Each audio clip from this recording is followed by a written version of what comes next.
everyone, how are you؟ للي مش متابعني، احنا كنا ابتدينا مع بعض سلسلة بناخد فيها أصوات الحروف على قد ما نقدر. وصلنا مع بعض، أخذنا جزء كبير من الساوندز بتاعت الحروف. النهاردة هناخد مع بعض 3 new sounds. أول حاجة اللتر ده اللي هو letter Q.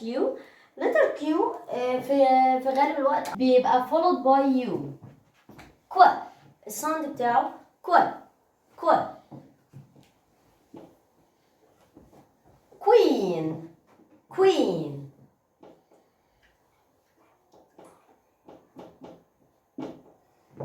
quell quell quell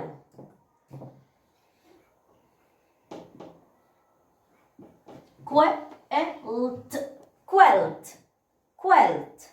Okay, this is the sound of letter Q. Q. ماشي. This letter is letter R. في information كده ان الاجانب ما عندهمش الره زينا، ما بيرولوش الره، يعني ما بيقولها R R. يعني جي run run مش run no run run. red red. اوكي ده كده letter S. الساوند بتاع letter S في الغالب بيبقى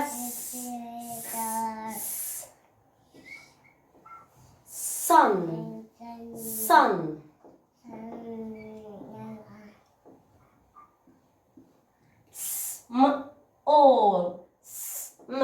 all small small.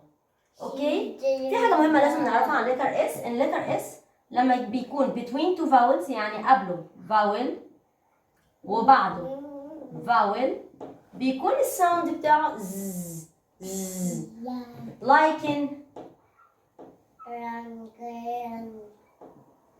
ده vowel الاس في النطق، يبقى we are going to pronounce it as z، يبقى nose nose. اوكي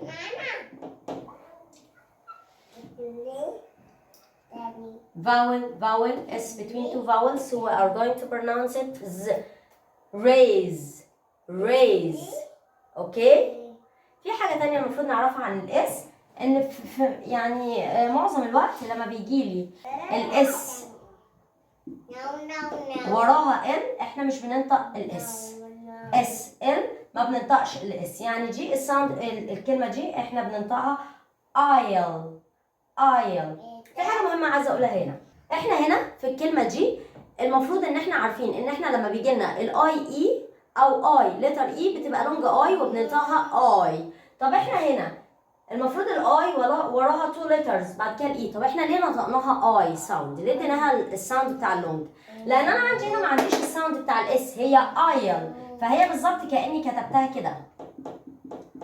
يعني انا بالنسبه لي كساوند هي اتكتبت كده، لكن هي في الحقيقه اتكتبت هنا. ماشي، هناخد اكزامبل تاني للساوند بتاع الاس لما بيجي وراه ال ما بيتقراش، ودي حاجه احنا كلنا عارفينها. هنشطب كده على الاس، هيبقى الساوند بتاعها ايلاند ايلاند اللي هي الايه الجزيره. تمام. هناخد مع بعض ساوند تاني للاس. ان الاس لما بيجي وراها يو بننطقها ش. طبعا برضو هقول تاني، احنا ما عندناش حاجه اسمها حاجه عامه في الانجليش، هي احنا بنلاقي الموضوع ده بيتكرر معانا ياما وبيبقى في الغالب. زي ايه؟ sugar sugar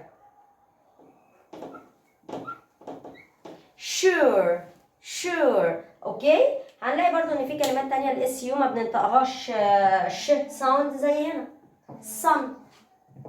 يعني هي بتبقى ساوندز كده في الانجليش، فبيبقى لازم يعني ناخد بالنا منها.